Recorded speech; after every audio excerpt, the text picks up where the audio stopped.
2007 मसीह दीप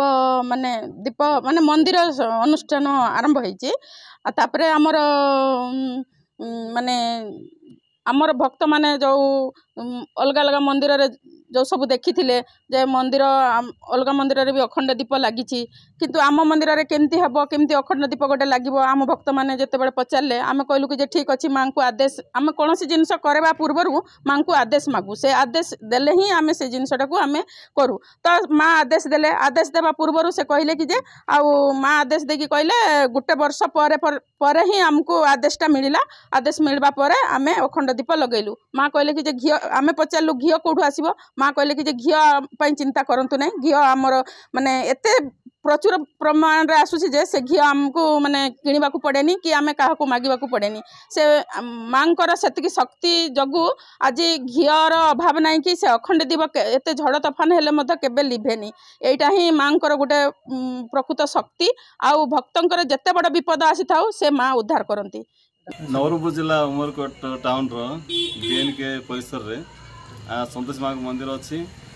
आउ ये मंदिर रे दीर्घ 12 वर्ष है गोटे अखंड दीप प्रज्वलित हो पागर विभिन्न परिस्थिति केवे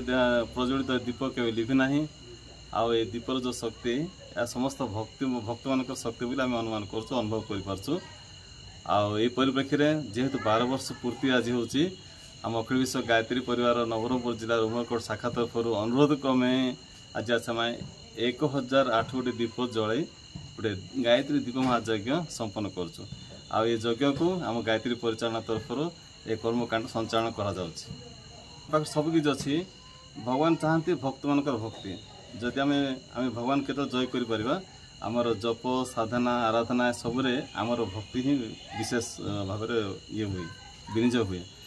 आम जो पर्यंत आमर प्रचुर भक्ति अच्छी माँ स्वयं अवतरित हो जाती